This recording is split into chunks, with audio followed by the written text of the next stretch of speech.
시청자 여러분 안녕하세요. 이재관입니다. 반갑습니다. 다들 잘 아시겠지만은 현대사회에서 AI의 중요성이 갈수록 커져가고 있습니다.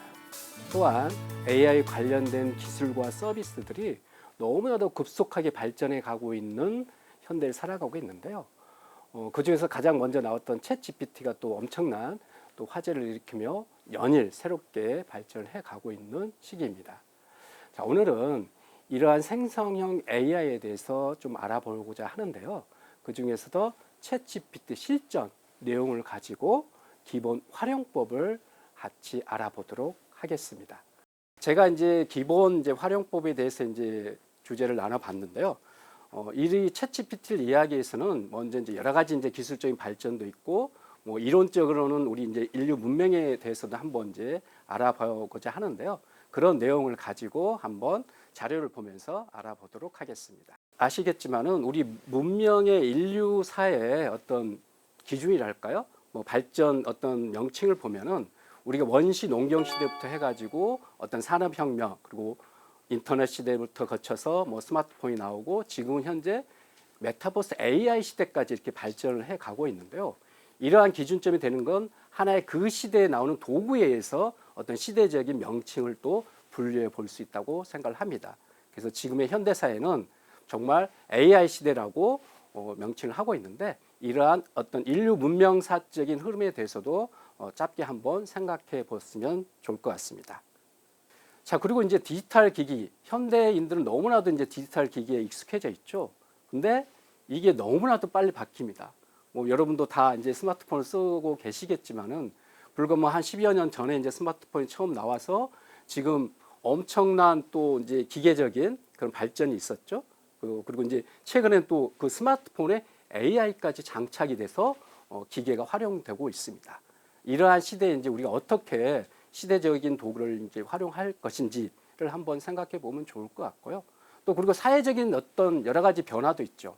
요즘에 카페나 어디 식당에 가면은 키오스키를 활용해야 되고 그렇잖아요. 그거 모르면 주문도 하기 힘든 그런 시대가 됐고, 식당을 가면은 또 서빙하는 로봇이 있습니다. 그 로봇을 통해서 서빙을 하게 되고, 더 나아가서는 우리가 많은 전문가들이나 직업을 가지신 분들이 그 노동 현장에서 수많은 또 로봇들이 대체하는 그런 또 시대를 살아가야 하기 때문에 이러한 시대적인 도구에 대한 학습도 필요하리라고 생각을 합니다. 자, 그래서 여러 가지 최근 1, 2년 사이에 엄청난 또 변화가 있었죠. 코로나 시대에는 메타버스라고 하는 가상현실 공간이 엄청나게 또 이슈가 돼가지고 큰 산업 전반적인 상황이 변화를 일으켜 왔는데요.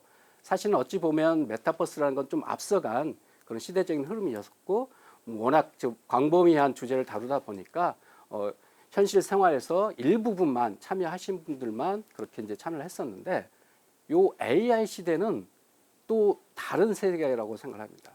어떤 생산성을 극대화해주는 상황이기 때문에 우리가 일반인들이 일상에서나 아니면 직업적으로도 어떤 업무에서 최대 효율을 가질 수 있는 그런 상황이 돼서 불과 1, 2년 사이에 또 엄청나게 발전을 해오고 있거든요. 근데 실제로 제가 현장에서 강의를 해보다 보면은 실전을 접해 보신 분들은 그렇게 많지는 않더라고요. 그냥 강의를 하시는 분들이나 이론적으로 연구를 하는 박사님 교수님들은 그걸 가지고 다양한 또 그걸 다루는 회사들은 엄청나게 업그레이드를 하면서 발전을 해오고 있는데, 실제로 일반인들 입장에서는 그래 언론에서는 많이 들었어, 좋은 것 같아, 세상이 바뀌네 라고 하지만은 실제로 핸드폰을 통해서 이걸 써본다거나 자기 어떤 업무나 일상에서 도움을 받는 그 실전적인 부분에서는 아직까지 조금 미흡하지 않나라는 생각을 하게 됐고요. 그러한 또 계기에 또 이런 방송을 통해서 그러한 부분을 한번 짚어볼 수 있는 기회가 돼서 좋은 시간이 될 수 있을 것 같습니다. 자, 그래서 AI는요 못하는 게 없습니다. 다들 그 정도 수준 아시겠지만은 만물 박사입니다. 처음엔 글 테스트 가지고 하는 모든 걸 했지만은 지금은 그림도 그리고 음악도 만들고 심지어 영상까지 일반 전문가 수준 이상의 것을 만들어내는 기술력을 발휘를 하고 있기 때문에 그러한 것들을 간접적으로 한번 접해 보시는 것도 많이 도움이 되실 거라고 생각을 합니다. 자, 이 AI 시대를 맞이하기 위해서는 우리가 좀 원론적인 철학적인 그런 측면에서는 말과 글에 대한 이해를 좀 폭넓게 해봐야 될 필요가 있다고 생각을 합니다. 자, 뭐 우리가 말이죠, 뭐 말씀이라고도 이제 표현을 하는데 어떤 종교적인 신앙적인 관점에서는 기독교적인 세계관에서는 성경상의 천지창조를 말씀을 하셨다고 이제 표현을 하지 않습니까? 예.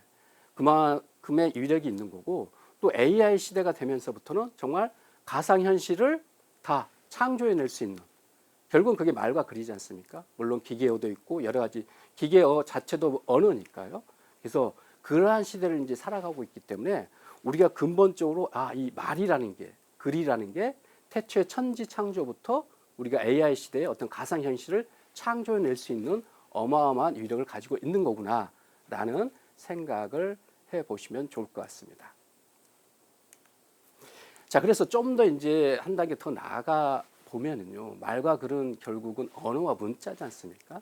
언어와 문자라는 건 우리가 인류 역사의 어떤 발전 사항을 보면은 말과 글로서 모든 세상의 정보와 지식을 쌓아왔던 거고 그걸로 통해서 또 인류 역사의 문명을 발전해 왔던 가장 핵심적인 도구라고 이야기할 수 있을 겁니다.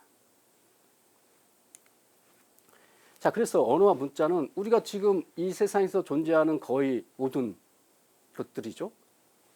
말과 글을 통해서 책이 나왔고 책을 통해서 각종 정보가 생산이 됐고 그 생산된 정보와 지식들이 인터넷이라는 걸 통해서 또 전 세계 실시간으로 다 우리가 알 수 있고 또 학습할 수 있는 그런 시대가 이제 열렸는데 결과적으로는 그러한 것들이 또 AI 인공지능을 통해서 또 현실 세계뿐만 아니라 가상 세계까지 펼쳐지고 있는 그러한 시기라고 보시면 좋을 것 같고요. 그래서 언어와 문자라는 것은 과거와 현재와 미래를 잇는 시대적인 도구다라고 이해를 하시면 좋을 것 같습니다. 자, 그래서 좀 더 디테일하게 들어가면은 자, 여러분이 알고 있는 모든 세상적인 직업 또 업무 그러한 것들이 다 말과 글, 언어와 문자로 된 거잖아요. 어떤 내가 변호사야, 판사야, 검사야 그런 분들은 법률적인 지식과 정보를 많이 습득을 해서 그걸 가지고 어떤 직업적인 걸 일을 하시는 분들이잖아요. 다른 분야도 마찬가지고 작가들이나 이런 어떤 예술 계통에 있는 분들도 그러한 세상의 정보와 지식을 얻어서 나름대로 체득을 해서 그걸 이제 대중 앞에 직업적으로 여러 가지 걸 이제 펼치시는 분들인데 이런 것들이 이제는 AI가 다 한다라는 거죠. 과거의 초기 모델들은 그냥 일반적인 수준에서 이제 머물렀던데 지금은 엄청나게 발전해가지고 일반적인 수준을 훨씬 뛰어넘는 그 정도 상황까지 여러 가지 것들을 해내기 때문에 지금 우리가 관심을 갖고 또 조금씩 알아봐야 될 또 어떤 이 시대를 살아가야 되는 현대인으로서 습득해야 될 그런 정보와 지식이라고 생각을 합니다. 자, 그러면 이제 챗GPT라는 이 언어 모델이라고 하죠. 언어 모델 인공지능인데 이런 기본적인 개념과 시스템에 대해서 한번 간략하게 알아보도록 하겠습니다. 자, 챗GPT는 오픈 AI라는 회사에서 만든 대화형 인공지능 서비스입니다. 그래서 이게 글자를 보시면 챗GPT라고 이제 약자로 쓰고 있는데요. 하나 이제 상품명이죠. 브랜드명이라고 이제 보시면 될 것 같은데 가장 먼저 나왔기 때문에 우리가 가장 익숙하게 쓰고 있는 단어라고 보시면 됩니다. 그래서 기본적으로 채팅입니다. 이렇게 대화를 하는 거예요. 근데 이게 틀린 게 과거에는 우리가 기계와 컴퓨터와 대화를 한다고 했으면 되게 어색했잖아요. 이건 내가 컴퓨터랑 얘기하는 거야. 그래가지고 언어도 표현적인 것도 그렇고 되게 딱딱하고 막 그랬는데 얘가 대화하는 방법은 틀리다는 거죠. 정말 내 앞에 사람이 앉아 있는 것처럼 그렇게 실제적인 대화를 해주는 거예요. 너무나도 자연스럽게 해주고 그 대화의 수준도 초등학교 수준부터 정말 박사님의 수준에 이르기까지 내가 원하는 질문이나 대화 주제를 얼마든지 자연스럽게 대화를 해준다는 겁니다. 물론 여기까지 온 기술력에서는 엄청난 또 노력과 공과 자본이 투자되었지만은 어찌됐건 현재 사회에서 우리가 일상적으로 지금 핸드폰을 통해서 스마트폰을 통해서 이렇게 자연스럽게 사람과 대화할 수 있는 그런 대화형 언어이기 때문에 여기 또 히트를 치고 있는 거고요. 그리고 두 번째는 요게 이제 중요한 어떻게 보면 키포인트인데 생성을 해준다는 겁니다. 우리가 인터넷을 사용하던 AI를 사용하던 지금까지는 우리가 인터넷 사용해서 익숙해졌던 게 사실은 생성보다 검색입니다. 구글이나 네이버나 그런 검색 엔진을 통해서 궁금한 거 있으면 물어봤죠. 그럼 이제 뭐 엄청난 정보들이 쫙 이제 나열이 되면서 내가 원하는 정보를 계속 이제 찾아갔다면은 검색보다는 생성이라는 거예요. 그게 이제 개념만 좀 이해하시면 얘를 이제 잘 쓸 수가 있는데 사실은 그래서 생성인 건 뭔가를 만들어 준다는 거예요. 야, 나 시 잘 못 쓰는데 시 한 편 적어줘. 야, 나 그림 못 그리는데 이거 그려줘. 검색이 아니고 뭔가를 만들어주는, 그렇게 요구하고 그렇게 해주는 게 생성형 AI라고 하는 겁니다. 그래서 이 개념이 이제 굉장히 중요한 개념인데 일단 이 개념을 좀 잡아주시면 좋을 것 같고요. 그리고 우리가 요게 지금 핸드폰에서 뚝딱뚝딱 해가지고 답변을 해줄 수 있게끔 기술력이 온 과정에는 엄청나게 많은 빅데이터를 가지고 얘가 학습을 한 거예요. 그래서 그냥 우리가 뭐 단순한 그 양이 아니고요. 어마무지한 양입니다. 다음 페이지에 이제 잠깐 설명하겠지만, 그래서 이제 엄청난 방대한 데이터를 학습을 했다라는 거고, 그리고 또 한 가지는 얘가 초기에는 이제 사람이 일일이 이제 그 데이터나 그 학습법을 알려줬다면은 어느 정도 시점이 지나서 얘가 이제 스스로 학습을 하는 거예요.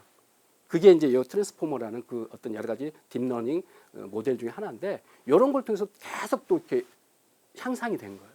그래서 우리가 상상할 수 없을 정도로 기술력과 밑변에 깔려 있는 그런 사항들은 굉장히 방대한 내용이 있다라고 이해를 하시면 좋을 것 같습니다. 자, 그래서 한 단계 더 들어가 보면은 이런 거예요. 야, 뭐 엄청나게 많은 뭐 데이터라고 하는데 뭐 어느 정도야? 라고 했을 때 요건 초기 모델입니다. 정말 초창기에 챗GPT가 나왔을 때 요 정도 수준을 가지고 만들어낸 건데 예를 들면 문서 양으로 보면 5조 개의 문서예요. 상상이 되시나요? 5조라는 그 단위가.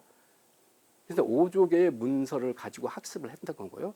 그리고 이제 우리가 토큰이라고 하는데 뭐 단어도 있고 문장도 있고 여러 가지 이제 언어적인 그런 구절이 있잖아요. 그게 3천억 개 토큰입니다.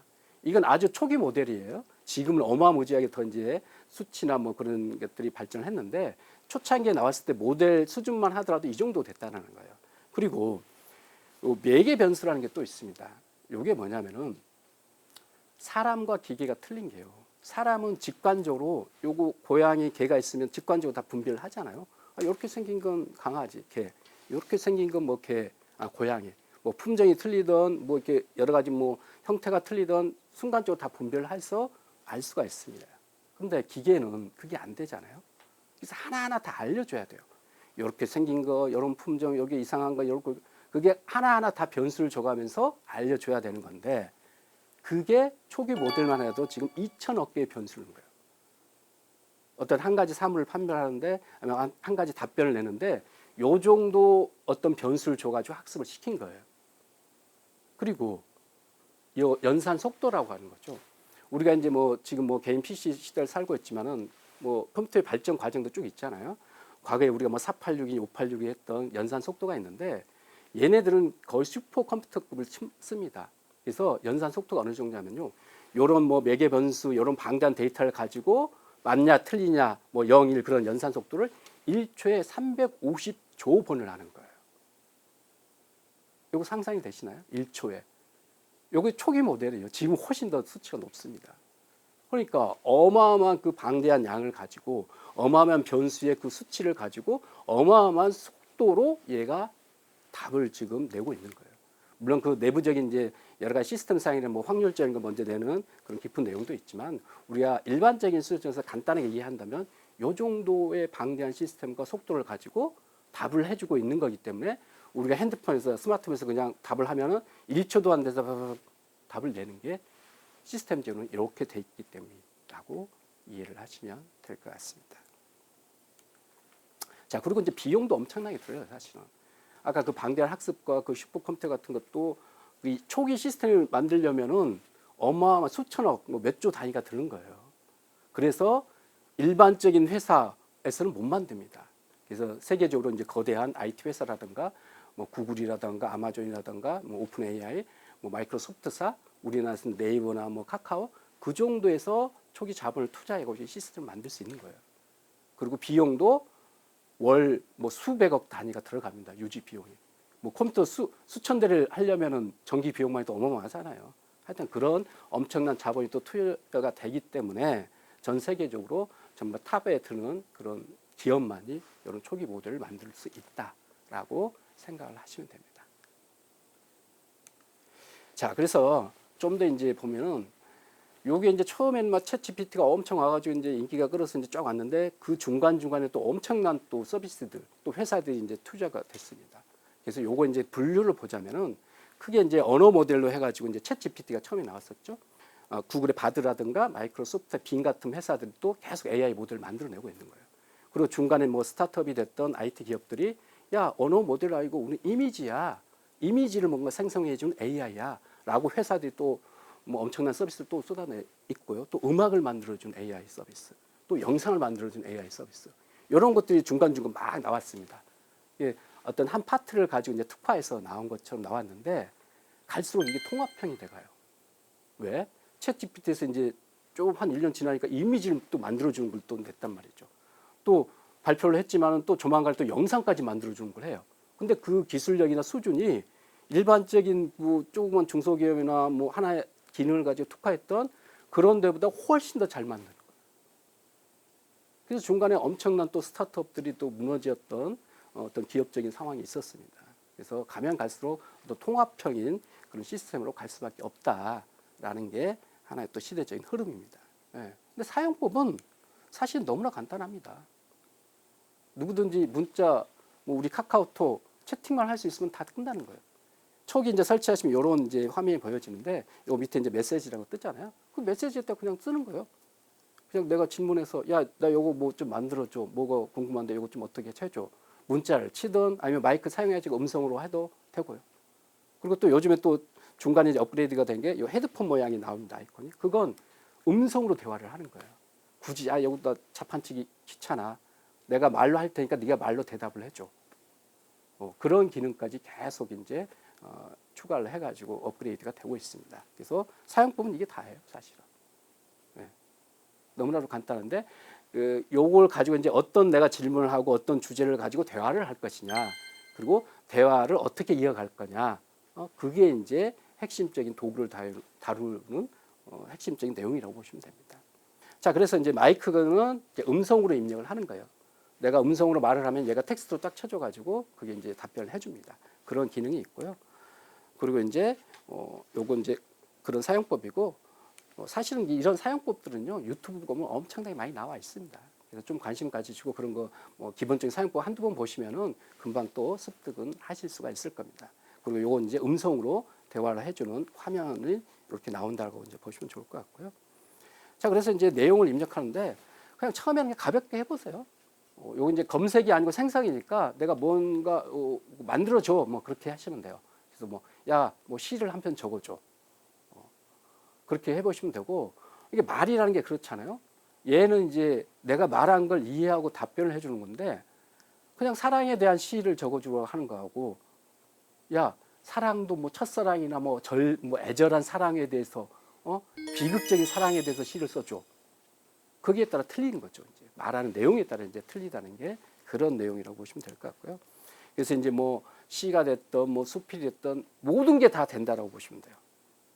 제가 서두에 아까 뭐 천지창조 뭐 어마어마하게 거창하게 말씀드렸던 게 야 말로서 되는 건 뭐든지 다 가능하네? 그걸 체험해 보시는 게 첫 단계입니다. 얘 능력을 테스트해 보는 게. 그래서 그런 걸 이제 한번 해보시면 좋을 것 같고요. 자, 그래서 이제 대화를 하는 방법인데요. 뭐 이것도 사용법이에요. 이제 보통 이제 스마트 어플을 사용할 때 이제 여러 가지 이제 아이콘들이 숨겨져 있잖아요. 얘도 마찬가지입니다. 기능들이 이제 숨겨져 있는데 보통 이제 왼쪽에 이제 삼선을 보면은 거기를 누르면 이제 그동안 쭉 대화 나눴던 주제들이 다 나옵니다. 그리고 거기 주제에 들어가면은 또 그 내용이 쭉 연결돼서 나오기 때문에 요건 여러 가지 대화 주제를 한번 선정해서 짧게 해보시고 요런 모양들을 한번 쳐서 경험을 해보시면은 몇 번만 이렇게 숙달을 해보시면 요건 기능적인 건 금방 또 이해를 하시고 습득을 하실 수 있을 거라고 봅니다. 그래서 이제 쭉 보시면 이제 여러 가지 이제 주제가 나오죠. 일자별로 나와서 언제든지 오늘은 내가 이 주제로 대해서 한번 얘기를 나눠봤는데 어느 날 문득 또 일상을 살아가다가 이 주제가 궁금해. 뭐 이런 걸 또 원해 하면 또 새로운 창을 열어서 그 주제에 대해서 계속 대화를 이어가시면 됩니다. 자, 이렇게 해가지고 이제 그 대화의 깊이를 계속 하는 거예요. 구체화 시켜가면서. 시라는 것도 굉장히 다양하잖아요. 뭐 종류도 다양하고 형식도 다양하고 또 어떤 시인의 스타일도 다양하기 때문에 내가 기존에 알고 있는 정보와 아니면 원하는 내용을 어떤 생각을 얘로 그냥 말하듯이 하는 거예요. 예. 그럼 말하는 대로 하면은 얘는 내 수준에 맞춰서 뭐 초등 정도 수준이다 그러면 초등 정도 수준에 맞춰서 해주기도 하고 정말 박사급의 어떤 좀 난해한 질문이라고 생각하는 것도 그 수준에 맞게 또 답변을 해줍니다. 예. 그래서 이건 몇 번 써보셔야지만이 그런 경험치를 좀 쌓으실 수 있다라고 말씀을 드릴 수 있을 것 같고요. 자, 그리고 이제 요건 이제 뭐 어떤 버전 차이인데요. 요즘 보통 어플 보면 이제 뭐 무료 버전이 있고 유료 버전이 있잖아요. 그래서 얘네들 초기에 이제 무료로 풀어놨다가 중간에 이제 유료 버전이 나왔는데 유료 버전이 나오면서 또 엄청난 또 기능들을 얘네들이 또 발표를 해놨습니다. 자, 그리고 형식을 보면은 무료 버전은 이제 버전은 3.5라고 표현합니다. GPT 3.5라고 돼 있고 그 다음에 유료 버전은 4.0이라고 이제 돼 있고 유료와 무료 차이는 일반적인 그냥 대화는 무료로 많이 나눠보셔서 경험치를 쌓으시면 되고요. 내가 좀 더 전문적인 그런 내용, 아니면 좀 더 팩트 체크가 되고 정확한 내용, 그리고 방대한 양이라든가 뭐 그림을 그려준다거나 어떤 문서를 분석해 준다거나 그런 것들, 그리고 GPT-S라고 해서 얘도 맞춤형 인공지능을 만들어냅니다. 이게 무슨 얘기냐면은 여러분 스마트폰 보면 여러 가지 어플들 있잖아요. 뭐 사진이 됐든 뭐 영상 편집 어플이었던 수많은 이제 개발자들이 어플을 개발해서 내놨는데 이 GPT-S라는 게 그거예요. 많은 이제 그 개발자들이나 관심을 갖고 있는 사람들이 자기만의 특화된 인공지능을 만듭니다. 야, 내가 만든 인공지능은 요런 설정을 해요. 어떤 주제나 어떤 시스템적인 설정을 해가지고 그걸 가지고 이렇게 어플처럼 이렇게 내놓는 거예요. 이게 벌써 한 전 세계적으로 수백만 개가 지금 나오고 있습니다. 그리고 이런 것들이 이제 나중에는 이제 웹스토어처럼 어떤 스토어가 생겨가지고 그 안에서 또 비즈니스가 일어난다고 하는데 가장 그 일반적인 스마트폰 어플하고 얘 GPTS가 틀린 건 뭐냐면은 스마트폰 어플은 예를 들면 내가 개발자 뭐 코딩 프로그램을 짜야 된다거나 그런 개발의 능력이 있어야 돼요. 기계를 잘 다룰 수 있다거나 그렇게 해야지만 이 어플을 만들어서 이제 런칭을 시키는 건데 이 GPTS는 그런 기술적인 게 필요가 없습니다. 무슨 얘기냐? 내가 코딩 프로그램을 몰라도 되는 거예요. 설정만 해주면 돼요. 아, 내가 어떤 주제를 가지고 이런 데이터를 가지고 이렇게 답변을 해주면 좋겠어 라고 설정만 해주면 거기서 시스템적으로 다 알아서 만들어줍니다. 그걸 가지고 런칭을 시켜주는 거예요. 네? 그래서 기본 개념이 이렇게만 짧게 이해를 하시고 더 깊은 내용 이제 추구라든가 아니면 유튜브 같은 거 검색해 보시면은 조금씩 그런 개념은 이해를 하실 거라고 생각을 합니다. 자, 그래서 요게 이제 지금 전 세계적으로 수많은 이제 GPT-S가 나오는 거예요. 요것도 이제 카테고리가 이제 쭉 분리가 돼가지고 요것도 들어가서 바로 이제 유료로 하신 분들 이용하실 수가 있습니다. 그래서 저도 몇 개 만들어 봤어요. 제가 이제 관심 있는 주제를 가지고 이거 뚝딱 해가지고요 한 10분이면 만듭니다. 예. 그래서 그런 것도 이제 만들고 계속 또뭐 수정 보완하면서 할 수가 있으니까 이런 것도 학습해 놓으시면은 나중에 요걸 가지고 또 비즈니스도 할 수가 있거든요. 예. 그런 것도 한번 해보시면 좋겠다라고 말씀을 드리고요. 자, 그래서 이제 핵심적인 내용으로 야, 그럼 어떻게 요걸 이제 대화를 해야 되는데? 라고 한번 이 관점에서 한번 얘기를 해보도록 하겠습니다. 자, 그러면 이제 챗GPT 실전 대화법은 어떻게 이제 이루어지는지 한번 보도록 하겠습니다. 자, 이제 첫 대화는요, 제가 추천하는 건 문학 작품 생성하는 걸 먼저 해보시면 좋을 것 같아요. 왜냐하면은 다른 것들은 약간 이제 챗 GPT 오류가 있었거든요. 오류라는 게 잘못된 이제 거짓 정보라든가 답변이 나올 수 있기 때문에 문학 작품 창작의 영역이잖아요. 그래서 이제 팩트 체크가 필요 없는 부분이기 때문에 이런 문학 작품을 가지고 먼저 얘 기능이라든가 어떤 성능을 테스트해 보는 게 좋을 것 같습니다. 자, 그래서 요걸 이제 해보시는 건데 그냥 이렇게 하는 거예요. 그냥 간단하게 야, 사랑에 대한 시 하나 작성해줘. 이게 말이잖아요. 그러니까 작성해줘, 뭐 만들어줘, 야, 써줘. 다 똑같아요. 이게 다 이해를 합니다. 심지어 약간 오타가 나는 것도 다 이해를 합니다. 그래서 그냥 사랑에 대한 시라고 해도 얘가 이해를 하고 써줘요. 그래서 실제 이제 설치를 하신 다음에 그냥 간단하게 물어보세요. 그러면 얘가 그 반응 속도를 보는 거거든요. 아까 1초에 350조 번을 이제 연산을 한다고 그랬잖아요. 그래서 반응 속도 1초도 안 돼서 쫙 써줍니다. 그런 것들 이제 한번 체험을 해보시면 좋을 것 같고요. 그리고 이제 좀 더 이제 디테일하게 들어가는 거예요. 시를 이제 만들어 주는데 내가 이런 주제, 이런 소재를 가지고 어떤 형식이나 어떤 분량도 지정을 해주는 거죠. 그래서 야 그리움, 뭐 첫사랑, 가을에 어울리는 시를 너무 길게 말고 아니면 짧게 말고 12줄로 작성해줘. 이게 대화거든요.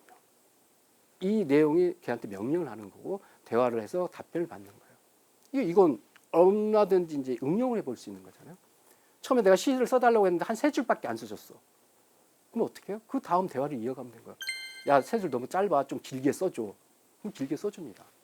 근데 또 어느 날 너무 길어. 야, 너무 길어. 좀 짧게 써줘. 아니면 야, 3줄로 요약해줘. 그렇게 대화를 하는 거예요. 그럼 얘는 그 대화에 맞게 계속 답변을 해줍니다. 끊임없이 생성을 해줘요. 그리고 똑같은 사랑에 대한 시를 만들어 달라고 해도 100이면 100, 1000이면 1000 다 틀리게 그 시를 생성을 해줍니다. 내용을. 네, 그렇게 해서 무한정으로 생성을 해주는 게 요 생성형 AI다라고 이해를 하시면 됩니다. 자, 그리고 이제 뭐 시만 쓰나요? 글과 수필도 쓸 수 있잖아요. 수필도 동일한 방식이에요. 이런 내용을 가지고 야, 수필 좀 써줘. 야, 길면 길게 아니면 짧으면 짧게 얼마든지 내 명령대로 얘는 답변을 해준다는 거죠. 그렇게 하고 뭐 이런 구체적인 내용을 가지고도 또 써달라고 할 수도 있는 거고요. 그래서 이런 것들을 이제 계속 경험을 해보는 거예요. 해보면서 아, 얘가 이렇게 반응을 하는구나. 그러면 이런 것도 답변을 해줄까? 그런 건 이제 대화의 기술이라고 그러죠, 사실은. 사람과 사람도 소통을 하기 위해서는 대화의 기술이 필요한데 이 AI도 마찬가지입니다. 언어 모델은 얘하고 나하고 소통하는 법을 배우는 거예요. 네, 그렇게 해서 해주는 거기 때문에 이걸 이해를 하시면 좋을 것 같고요. 그리고 이제 좀 더 구체적인 내용을 가지고 하시는 것도 소설도 써달라고 하는 거죠. 그러니까 지금 이제 실전이 없었는데 요거 하면은 요 내용 딱 입력하자마자 1초도 안 써도 딱 스토리가 나오거든요. 그래서 한번 답변해 줄 양이 있어요, 걔가. 근데 중간에 딱 끊겼어, 예를 들면. 그럼 어떻게 하면 될까요? 내용을 막 써줘도 중간에 끊겼어. 그럼 어떻게 대화를 이어가면 되죠? 그때는 그냥 그 채팅창에다 야, 계속해줘. 그러면 됩니다. 그럼 그 스토리를 또 계속 이어서 해주는 거예요. 그래서 대화라고 얘기를 하는 겁니다. 하나에 딱 물어보고 끝나는 게 아니라 계속 대화를 이어가면서 내가 원하는 거를 계속 얻어놓고 때로는 내가 아이디어가 없어. 그럼 아이디어를 걔한테 물어볼 수도 있습니다. 그렇게 하면서 대화를 이어가는 거죠. 그러면서 이제 깊이가 깊어지는 거거든요. 네, 그래서 그런 것들을 이제 학습을 통해서 경험해 보시면 좋을 것 같고요. 그리고 SF 소설도 마찬가지입니다. 이것도 아바타와 개미, 내가 알고 있는 뭐 영화, 소설, 야, 그거 혼합해서 새로운 SF 소설 적어줘. 라고 얘기를 할 수 있다는 거죠. 근데 이거 나중에 한번 이제 경험을 해보시면 엄청난 것들 나올 수 있을 건데, 자기가 이제 궁금해 하거나 뭐 하는 것들, 그걸 수시로 이제 생각하겠다 물어보면 돼요. 이게 저도 최근에 이제 요런 거 이제 컨셉을 생각을 하다가 요즘 넷플릭스 삼체라는 그 드라마가 엄청나게 뜨고 있잖아요.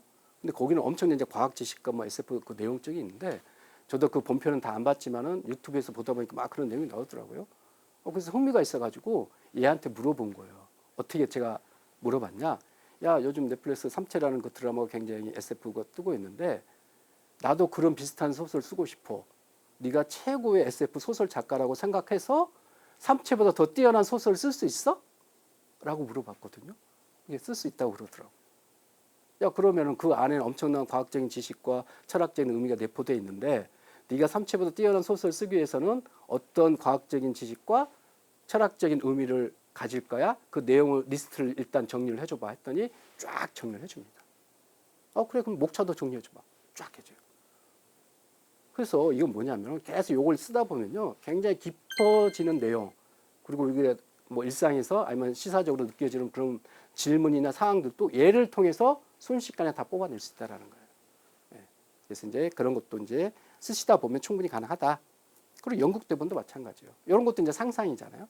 어떤 내가 작가 상황인데 현실 세계에서는 뭐 4대 성인분들이 한 자리에 모여서 연극을 할 리는 없잖아요. 근데 이런 걸 가정을 해가지고 야, 연극 무대에서 어떤 연극 대본을 써줘봐 라고 얘기도 할 수도 있다라는 거죠.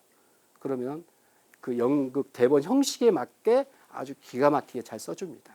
네, 그래서 다양한 장르의 문학 작품 창작하는 걸 한번 경험해 보시면은 얘의 어떤 성능을 충분히 이해를 하실 거라고 생각합니다. 자, 그래서 이제 핵심적인 건 이거예요. 대화는 서두에서 제가 말씀드렸지만은 검색보다는 생성과 창작을 위한 도구입니다. 생성형 AI는. 그리고 뭐 우리가 기존에 이제 어떤 인터넷 사용이 검색에 익숙해졌다면은 얘는 생성을 위한 대화법으로 자꾸 전환해가는 그런 노력들이 필요하다라고 보시면 좋을 것 같고요. 그리고 이제 이런 것들이 이제 어떤 차이죠. 그냥 단답형으로 야, 뭐 어떤 거 알려줘라고 할 수도 있고, 야, 내가 뭘 하려고 하는데 더 디테일하게 내가 어떤 행동적인 측면에서 무엇을 준비하고 무엇을 해야 될지 그런 걸 대화를 계속 이끌어낼 수도 있다라는 거죠. 그리고 이제 요것도 이제 마찬가지입니다. 뭐 생후 10개월 된 아이 유아식 만드는 법. 요건 우리가 검색을 통해서도 알 수 있잖아요. 여러 가지 상황들은. 근데 야, 요걸 뭐 유아식을 만드는데 건강한 재료로 효율적으로 만드는 법을 자세하게 알려줘. 요건 좀 더 내가 원하는 걸 구체적으로 해가지고 하면은 얘가 수많은 전 세계에 오픈된 어떤 정보와 지식을 가지고 답변을 해준다고요. 그런 것들을 이제 경험을 해보시면 될 것 같고요. 이런 것도 마찬가지. 그리고 이제 중간에 하다 보면 이제 가끔씩 우리가 오타가 날 수도 있잖아요. 근데 오타도 얘는 전체적인 문맥을 이해해가지고 충분히 이해하고 거기에 맞는 답변을 해줍니다. 그래서 너무 막 우리가 뭐 이 글을 어떻게 써야 돼, 뭐 질문을 어떻게 해야 돼, 그게 고민할 필요가 없어요. 그냥 뚝 뭐 단답형으로 단어만 써도 얘가 알아서 이제 해주기도 하고 내가 원하는 답변이 아니었다 그럼 야 수정해줘, 보완해줘, 계속 수정해서 이제 대화를 하면 되는 거예요. 그렇게 해서 이제 하면 되기 때문에 너무 처음에 막 어려워하실 필요는 없습니다, 사실은. 그래서 이제 하다 보면은 이제 굉장히 다양한 주제로 대화를 나눠보는 게 이제 필요하고요. 그리고 그런 대화를 나눠보면서 얘 이제 답변 수준이라든가 어떤 기능이라든가 그런 것도 하나 둘씩 이제 체크를 해 보시면은 여러 가지를 하실 수가 있을 겁니다. 그래서 문학 작품부터 시작해서 뭐 기획안이 됐든 뭐 심지어 코딩 프로그램까지 다 짜주니까 그런 것도 확장해서 생각을 해볼 수 있다라는 거죠. 자, 그래서 이런 거예요. 여행 계획서도 마찬가지예요. 우리가 뭐 나름대로 여행 가려면 뭐 나름대로 여행 계획서 짜잖아요. 막 검색도 해보고 뭐 머리 싸가면 뭐 알아보고 뭐 계획을 짜는데 그럴 필요 없다는 거죠. 이제는 내가 딱 원하는 조건만 딱 제시해주고 야 이런 거 여행 계획서 짜줘. 그러면 뭐 1일차, 2일차 뭐 맛집 뭐 해가지고 쫙 짜줍니다. 거기서 약간 이제 수정 보완만 하면 되는 거예요. 자, 그렇게 또 가능하고요. 그리고 이제 기획안 같은 것도 그렇고요. 우리가 뭐 회사 업무들이 다 그렇잖아요. 기획하고 제안서 쓰고 뭐 하는 일들인데 이런 것들 기가 막히게 다 써줍니다. 그래서 최근에는 이제 AI를 좀 하시는 분들은 그런 회사에서는 아예 AI를 옆에 두고 뭔가 회의를 할 때 같이 한다고 해요. 그러면 초안을 훨씬 빨리 뽑아내잖아요. 그러면 이제 거기서 또 이제 수정 보완해서 어떤 문서적인 양식이라든가 어떤 계획한 것들 많이 뽑아낼 수 있기 때문에 그런 것들을 자주 활용한다고 합니다. 그리고 이런 것도요. 우리가 어떤 뭐 관계되는 사항을 가지고 논문 자료를 찾아본다고 한다거나 아니면 방대한 논문 자료를 요약해서 뭔가 뭐 한 장 자료 정리를 해준다거나 그런 것도 얘는 순식간에 해주기 때문에 그런 것도 또 활용하실 수가 있다라는 거죠. 그리고 또 이제 언어적인 장벽도 다 없어졌습니다, 사실은.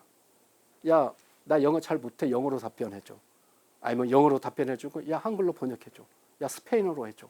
아랍어로 해줘. 다 됩니다. 그래서 언어적인 것도 한번 테스트를 해보시기 바랍니다. 자, 그리고 이제 갈수록 이제 뭐 구체적인 내용들이죠. 그러니까 구체적인 내용일수록 얘가 구체적인 답변을 해주는 거예요. 그래서 처음에는 이제 뭐 질문을 할 때나 어떤 문장을 만들 때 한두 줄로 이렇게 하시겠지만은 정말 이제 깊어질수록 한 A4 한 장, 두 장짜리 그런 것도 질문을 합니다. 내용을 정리해서 요구도 합니다. 그런 것도 한번 테스트를 해보시기 바랍니다. 그러면은 거기에 맞춰 또 얘가 엄청나게 또 자기의 수준을 박사급으로 막 뽑아내기 때문에 이런 것도 이제 폭을 한번 생각을 해보시면 좋을 것 같아요. 코딩 프로그램도 마찬가지입니다. 이 챗GPT가 기가 막히게 코딩 프로그램을 또 짜주거든요. 그래서 우리가 시대적인 어떤 도구를 학습하고 배우고 익혀야 되는 게 필요하냐면은 불과 몇 년 전만 하더라도 코딩 학원 막 학부모들 보내야 된다 해가지고 엄청나게 붐이 일었는데 지금은 그럴 필요가 전혀 없다라는 거죠. 왜? 요 챗GPT나 다른 AI 서비스를 보면은 그냥 코딩 프로그램 짜주면 돼요. 야, 그래서 요 내가 이게 결과만 얘기하면 된다는 거죠. 야, 내가 이런 어플을 만들고 싶어. 이런 시스템과 서비스를 만들고 싶은데 네가 코딩 프로그램 알아서 작성해줘. 그것만 말만 하면 된다는 거죠. 그래서 시대적인 학습 도구가 배워야 되는 게 이런 상황들 때문에도 꼭 필요하다라고 말씀드릴 수 있을 것 같고요. 그리고 우리가 일상에서 여러 가지 상황들이 많지 않습니까? 때로는 뭐 상품을 구매할 때 뭐 잘못 구매할 수도 있고 소비자 입장일 수도 있고 아니면 사업자 입장일 수도 있는데 여러 가지 분쟁이 있을 때도 이런 거 뭐 고소장을 작성하는 그런 것도 가능하다는 거죠. 이게 좀 더 확장되면은 이런 분야의 직업을 가지신 분들은 또 이런 걸 통해서 업무의 효율을 높이지 않으면은 계속 그 동종 업계의 경쟁에서 밀릴 수밖에 없다라는 거 그런 것도 또 같이 연관이 되어 있습니다. 그래서 이런 것도 한번 테스트하면서 해보세요. 재밌어 한번 해보시면은 얘가 이제 어떤 식으로 만들어주고 그런 걸 직접 또 체험해 보실 수가 있을 겁니다. 자, 그리고 판결문도 마찬가지예요. 판사님들이 여러 가지 이제 판결문을 가지고 그 방대한 양을 하는데 이런 것도 우리가 사전에 한번 알아볼 수도 있다라는 거죠. 일상적인 생활에서는. 자, 그래서 결론적인 건 이거예요. 개인의 예를 이제 누구든지 이제는 다 쓰게끔 돼 있을 건데 사실은 개인의 질문 수준과 주제에 따라서 천차만별로 달라진다는 거죠. 이게 그게 이제 개인의 경험치일 수도 있고 어떤 의식의 사고의 어떤 수준일 수도 있는데 거기에 따라서 얘를 활용하고 지식과 정보를 쌓아가고 어떤 업무 효율을 높이는데 과거에는 뭐 스펙트럼이 한 100칸 정도밖에 안 돼 있다라고 가정한다면 지금의 AI 시대는 그 편차가 한 1000, 1000, 막 엄청나게 이제 격차가 벌어질 수밖에 없다라는 거죠. 그러한 시대에 살아가고 있기 때문에 이런 시대적인 도구를 잘 활용하면 좋을 것 같다라는 게 결론이고요. 그리고 이제 요게 이제 한 가지 주의할 점이 있습니다, 사실은. 요 부분이 좀 많이 잡히긴 했는데 초창기 때 이런 현상들이 되게 많이 일어났어요. 뭐 환각 증상이라고 이제 표현을 하는데 그래서 이제 할루시네이션이 이제 마약을 우리가 먹었을 때 이게 환각 증상이 일어나잖아요. 그래서 얘도 처음에 우리가 어떤 질문을 던졌을 때 엉뚱한 대답을 많이 하는 경우가 많았어요. 이게 막 엉뚱한 대답인데 사실인 것처럼 그렇게 답변한 게 많았거든요. 근데 그게 이제 문학 창작 쪽에는 별로 그런 상관이 없는데 정말 어떤 논문을 쓰기 위해서 정확한 팩트 체크가 필요한 내용들이다. 근데 그 내용에서 오류가 있는 거예요. 오류가 전반적인 오류가 아닙니다. 쭉 내용이 있다가 한 부분에서 틀리는 답변을 해주는 거거든요. 근데 그걸 팩트 체크를 못하고 사실인 것처럼 받아들여서 이제 쓰게 되면은 전체적으로 이제 오류가 있기 때문에 그러한 사항을 좀 조심을 하셔야 된다. 그런 걸 말씀을 드리고요. 근데 이 부분도 상당히 많이 잡히긴 했습니다, 사실은. 그리고 이제 유료 버전 가면은 실시간에서 인터넷 검색을 통해서든 어떤 논문 자료를 통해서 거기에 대한 근거 자료를 해주고 근거 자료화 해서 이제 발표를 해주기 때문에 이런 부분도 많이 이제 개선이 되고 있다라는 걸 한번 알아두시면 좋을 것 같고요. 자, 그래서 결론적으로는 이 챗 GPT는 굉장히 많은 대화를 해봐야 됩니다. 대화를 하실 때 다양한 주제를 가지고 해보시는 거고, 그리고 어떤 확장성을 가지고 해보셔야 돼요. 요거 조그만 아까 뭐 시 한 편 적어줘. 그래서 야 그럼 뭐 사랑에 대한 시, 뭐 첫사랑, 뭐 어릴 적 추억 계속 그 문장이나 말을 이렇게 확장해가면서 개와 대화를 나눠보면 예 진가를 좀 아실 수가 있을 것 같고요. 그리고 우리가 갈수록 이제 일반적인 내용보다 이제 어떤 상상의 영역 그리고 창의적인 영역, 나의 어떤 생각적인 영역을 가지고 대화를 해보다 보면은 그 부분에 대해서도 엄청난 양의 또 답변과 어떤 지식을 넓혀갈 수 있는 사항이 있기 때문에 그런 방식으로 해보시면 좋을 것 같고요. 그리고 대화를 나오실 때는 계속 꼬리 물기를 하세요. 이게 무슨 얘기냐? 얘가 이제 한 가지 질문을 해줬어요. 그러면 이제 답변을 해주잖아요. 그러면 오케이, 그래 고마워. 그 다음엔 뭐? 야 그렇다면은 뭐? 계속 걔가 답변해 준 걸 가지고 계속 꼬리 물기를 하고 대화를 이어가다 보면 그게 굉장히 깊게 들어가고 방대하게 이게 내용을 아실 수가 있습니다. 그런 걸로 한번 해보시면 좋을 것 같고요. 그리고 그냥 해줘, 뭐 그냥 만들어줘 하는 것보다 야 자세하게 해줘, 디테일하게 해줘, 뭐 짧게 해줘, 길게 해줘. 앞에 어떤 그런 부사적인 용어를 쓰면은 또 거기에 맞게 해주거든요. 그리고 어떤 역할을 부여해 주는 것도 있습니다. 야, 네가 작가라고 생각해. 최고의 디자이너라고 생각해. 네가 뭐 10년차 컨설턴팅이라고 생각해. 네가 10년차 PD라고 생각하고 시나리오를 적어줘. 그게 역할을 부여를 해주는 거거든요. 그럼 거기에 맞게 또 걔가 쫙 짜줍니다. 그리고 무슨 스타일. 야, 시를 적어주는데 윤동주 시인의 스타일로 적어줘. 야, 내가 시를 쓰고 싶은데 최고의 전 세계적 가장 유명한 시인이라고 네가 생각하고 이 주제에 맞게 시를 써줘.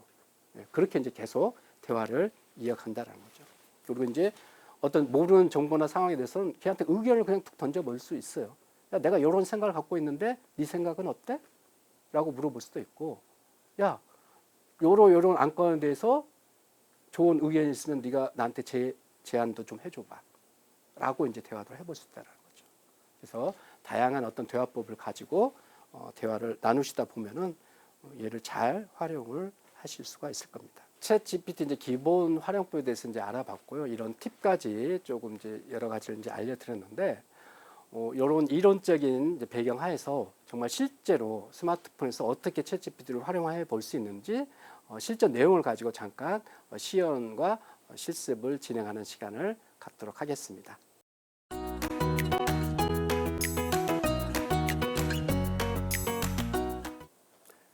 네, 앞서서 쭉 우리가 생성형 AI에 대해서 지금 이제 알아봤는데요. 그 중에서 챗 GPT 실전 활용법에 대해서 이제 이론적인 배경을 쭉 살펴봤습니다. 자, 백문이 불여일견이니까 여러분들이 일상에서 실제 스마트폰을 가지고 챗 GPT를 활용하는 법을 잠깐 시연을 통해서 살펴보도록 하겠습니다. 자, 기본적으로 이제 챗 GPT를 핸드폰에 다 설치를 했다는 가정하에서 시작을 해보겠습니다. 화면을 보면은 챗 GPT 어플로 이렇게 들어가시면요, 요런 이제 첫 화면이 나오시게 될 겁니다. 그러면은 무료 버전과 유료 버전이 있다고 그랬잖아요. 그러면 3.5는 무료입니다. 그리고 여기를 버전을 한번 딱 클릭해 보시면은 요 버전이 나옵니다. 요게 이제 무료 버전일 경우는 그냥 3.5만 나올 건데, 유료 버전일 때는 GPT-4가 나옵니다. 요게 이제 유료 버전이거든요. 그래서 요 사용하실 때, 나 유료로 사용할 때 GPT-4를 사용하고 싶어. 그러면 요것만 클릭하면 바뀝니다. 그래서 이 상태에서 질문하셔도 되고요. 아니면 아직 유료까지는 좀 그래. 그러면은 그냥 3.5 버전에서 사용을 하시는 거니까 일단 무료 버전을 가정하고 해보겠습니다.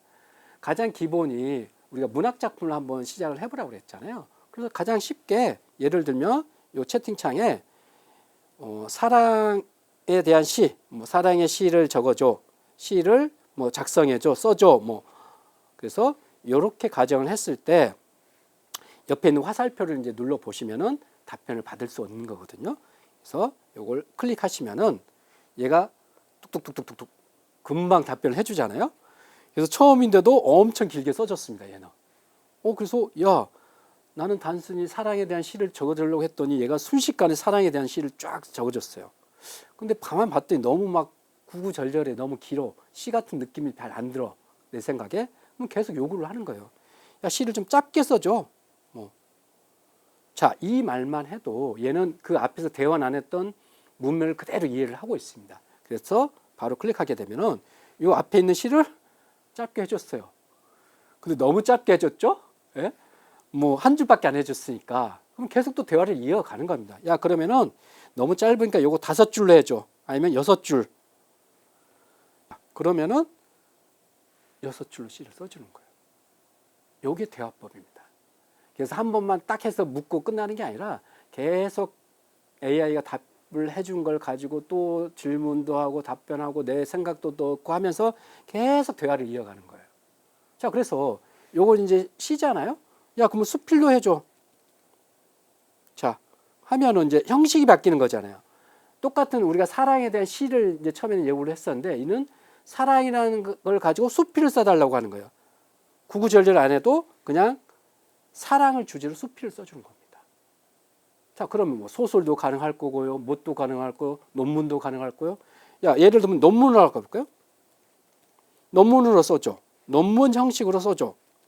자, 그러면 어떨까요? 사랑이라는 주제로 논문 형식으로 얘가 작성을 해주는 거예요. 자, 눌러보겠습니다. 그러면은 자, 논문한 게 어땠죠? 제목이 있고 서론, 본론, 결론이 있는 거잖아요. 그런 형식으로 쭉 답을 해준다는 거죠. 그렇죠? 계속 해주는 거예요. 아예 참고 문헌까지 해줍니다. 근데 여기서 한 가지 주의할 점은 논문 형식은 정확한 근거가 필요한 거잖아요. 근데 얘가 막 해줬는데 얘가 사실인지 아닌지 팩트 체크가 안 되는 거예요. 그래서 특히나 논문 같은 경우는 이런 부분이 나왔을 때 팩트 체크를 반드시 해봐야 된다라는 건 이제 말씀을 드리는 거고, 요 3.5보다는 4.0이 좀 더 팩트 체크가 잘 되는 걸 이제 제공을 해주는 거거든요.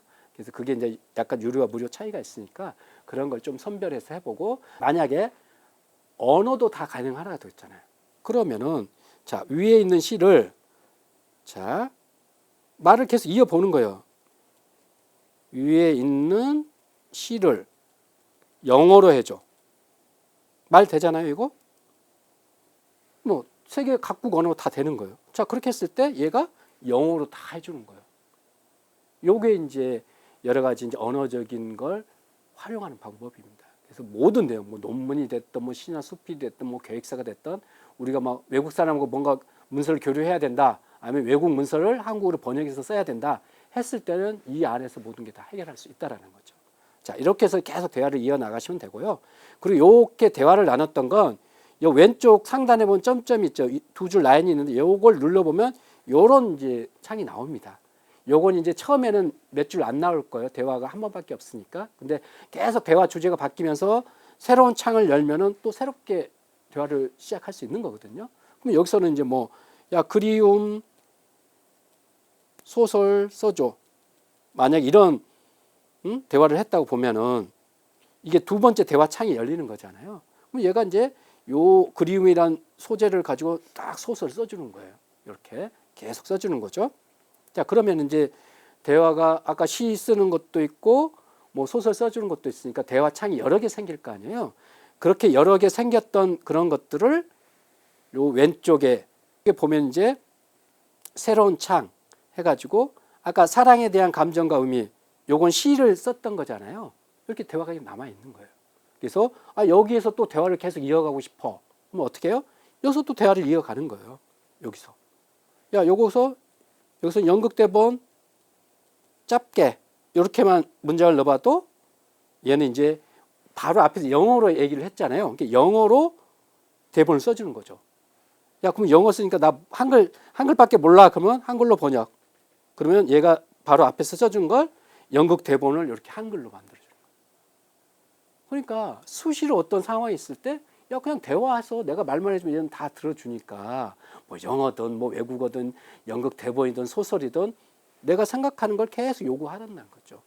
그렇게 하면서 대화를 이어가는 거니까 이렇게 해보시고, 그다음에 어떤 대화창이 열렸을 때 새로운 것들 자꾸 해보시면서 대화를 이어나가는 거. 그게 이런 생성형 AI, 특히 그 중에서도 가장 먼저 했던 챗GPT에 대한 기본적인 활용법입니다. 지금까지 챗GPT 실전 기본 활용법에 대해서 알아봤습니다. 자, 급속도로 발전해가는 생성형 AI를 이제는 일상에서 써보시는 게 가장 중요하기 때문에요. 하나하나씩 이제 적응해가는 그런 시간을 좀 가졌으면 좋을 것 같고요.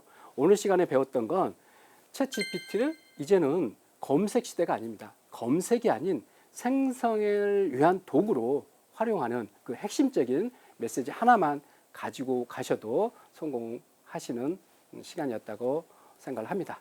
자, 이것으로 오늘 챗GPT 실전 기본 활용법에 대한 강의를 마치도록 하겠습니다. 시청해 주셔서 감사합니다.